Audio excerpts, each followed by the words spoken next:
adalah gembalaku, takkan kekurangan aku.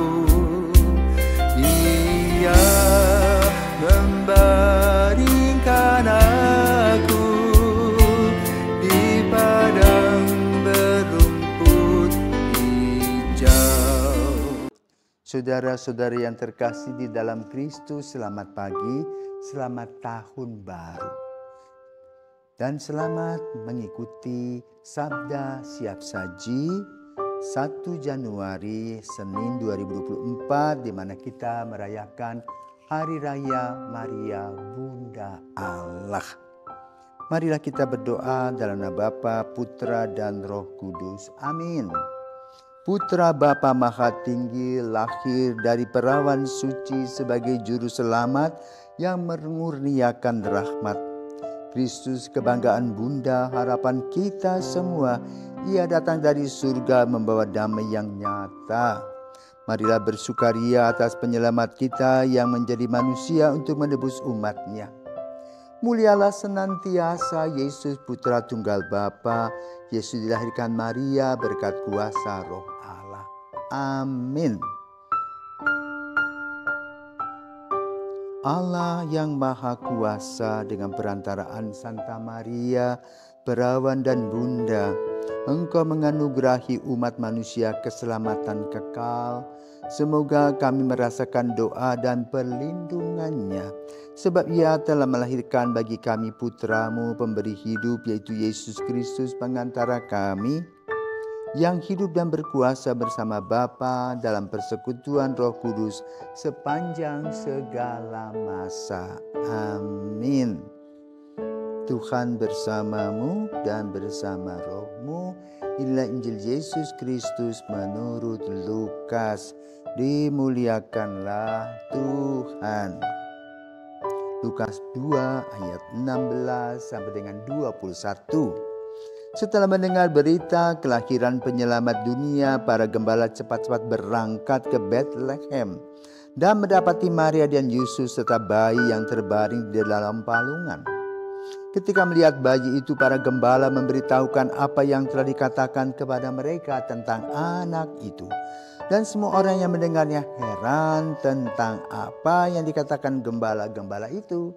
Tetapi Maria menyimpan segala perkara itu di dalam hati dan merenungkannya. Maka kembalilah gembala-gembala itu sambil memuji dan memuliakan Allah karena segala sesuatu yang mereka dengar dan mereka lihat, semuanya sesuai dengan apa yang telah dikatakan kepada mereka. Ketika genap 8 hari umurnya, anak itu disunatkan dan ia diberi nama Yesus, yaitu nama yang disebut oleh malaikat sebelum ia dikandung ibunya. Demikianlah sabda Tuhan, terpujilah Kristus.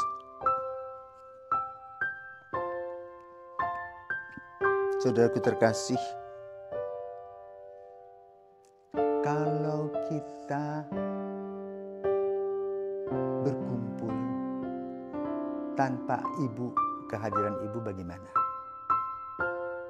Ibu sibuk di dapur, kita sudah kumpul-kumpul, lalu mau makan, maka kita merasa kurang kalau ibu kita tidak ada di situ. Maka anak-anak akan menyerbu ke dapur. Mama, selamat pagi, selamat tahun baru, ayo kita kumpul.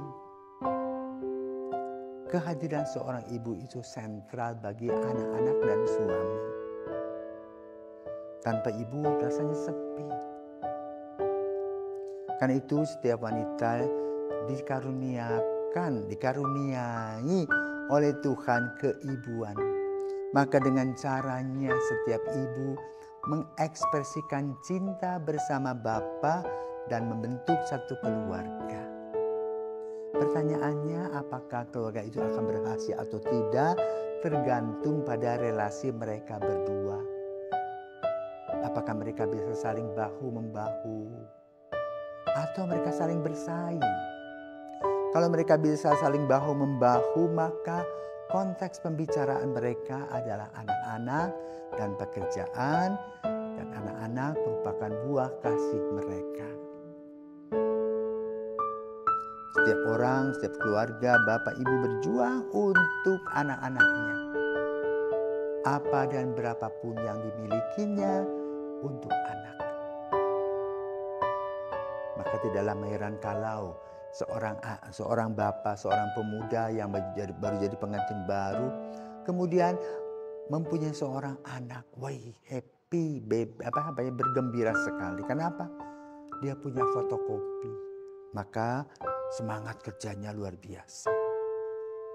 Demikian pula sang ibu yang baru menjadi ibu belajar luar biasa.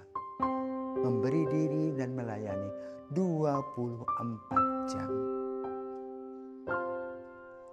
Ini tentu dialami oleh Maria sebagai ibu yang unik. Yang boleh katakan sebelum menikah dia sudah mengandung, tetapi dengan kacamata iman Maria mengandung dari Roh Kudus. Dan itu sudah dibuktikan sampai 2000 tahun ini. Apa yang dialami Maria yang diungkapkan kepada Lukas dan ditulis dalam Injilnya, dalam peristiwa kanak-kanak Yesus, betul terjadi, bukan sebuah cerita, legenda, bukan. Sebuah kenyataan hidup dan perjuangan serta iman, kasih dan harapan. Maka pada hari ini saudaraku terkasih, gereja Katolik, gereja juga Ortodoks, gereja pada awalnya pada tahun abad ketiga telah mengambil dan menyebut nama Maria sebagai Ibu Tuhan Theotokos. Yang mana gereja Katolik selalu merayakannya pada tanggal 1 Januari. Ya, karena seorang ibu, juga ibu pertiwi dan sebagainya. Dasarnya apa? Orang bilang, nggak ada dasar biblis. Ada. Baca Injil Lukas ketika Maria mengunjungi Elizabeth. Ya, buka mata hati kita akan sabda yang ditulis oleh Lukas tadi. Bukan kita mereka-reka, tetapi kita betul dengan nyata melihat kalimat demi kalimat apa yang dikatakan dan disampaikan dalam perjumpaan Maria dengan Elizabeth. Ketika Maria dari Nazaret pergi ke Ain Karim, tempat tinggal Elizabeth, maka terjadilah perjumpaan dua wanita yang sedang hamil. Yang satu Maria hamil muda sekitar 1-2 bulan, kemudian Elizabeth 5-6 bulan. Maka digambarkan dalam Injil Lukas dikatakan, malaikat sudah menyampaikan, salam Maria penuh rahmat Tuhan sertamu. Dan Elizabeth mengatakan, terpujilah engkau di antara semua perempuan dan terpujilah buah rahimmu. Siapakah aku ini sampai ibu Tuhanku datang mengunjungi aku? Karena bayi dalam kandunganku ini bersorak kegirangan, melonjak kegirangan. Jadi kata-kata yang disampaikan Elizabeth itu dalam terang Roh Kudus menurut kacamata iman gereja Katolik. Maka dasar biblisnya Theotokos adalah Bunda Allah, Bunda kita, Bunda gereja yang kita rayakan pada hari ini. Nah, itu dari konsili awal, di mana para pemimpin gereja duduk bersama, men-sharingkan pengalamannya, melihat fungsi Maria, melihat kiprah Maria, melihat imannya, dan juga keteladanannya untuk kita. Maka secara resmi gereja memberikan dogma. Ya, dogma yang pertama adalah Allah Tritunggal, Bapa, Putra, dan Roh Kudus. Yesus Kyrios, Kristus penyelamat, dan Maria Bunda Allah. Sering orang mempelesetkan, wah gereja Katolik itu menyembah Maria. Mungkin matanya yang melihat itu salah. Gereja Katolik mengajarkan kepada kita berjalan menuju Yesus melalui Maria. Atau kita berjalan bersama Maria menuju Yesus. Itu. Karena Maria sama-sama seperti kita, manusia-manusia yang dikaruniai oleh Tuhan. Dan Maria mendapat karunia lebih daripada kita. Maka kita bersyukur dengan dipilihnya seorang wanita bernama Maria, yaitu Ibu Yesus, Ibu kita, Ibu Tuhan.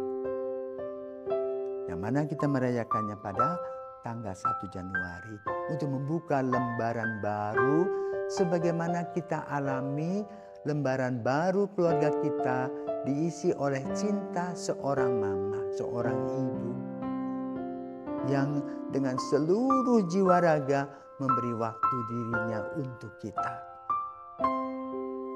Hanya satu kebanggaan orang tua dan ibu dan bapak bila anak-anaknya berhasil, tahu bersyukur dan berterima kasih, mau melayani Tuhan, mau berbagi pada orang-orang yang memerlukan bantuannya.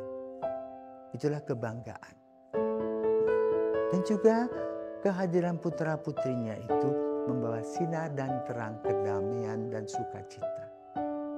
Inilah yang ingin digapai oleh setiap keluarga. Dan Yesus dan Maria sudah mendapatkannya. Karena apa? Bayi Yesus itu mengagumkan. Banyak orang datang melihat keluguan, kelucuannya. Tetapi juga yang paling utama adalah bagaimana kehadiran Yesus itu dirasakan oleh setiap orang merupakan kehadiran Allah sendiri. Semoga kita juga yang sudah dibaptis boleh menjadi alat damai Tuhan, di mana kalau ada perjumpaan dengan orang-orang lain, orang-orang merasanya aman, damai, dan tenang. Kenapa? Kita betul-betul menikmati kasih Tuhan sebagaimana Maria mengalaminya sebagai Bunda Allah, Bunda Yesus, Bunda kita. Mari kita berjuang bersama dengan Bunda Maria yang luar biasa mengorbankan waktu dan dirinya untuk seluruh karya keselamatan di dalam Yesus, dalam terang Roh Kudus, dalam karya Bapa. Selamat pagi, selamat tahun baru, Tuhan memberkati. Santa Maria, doakanlah kami.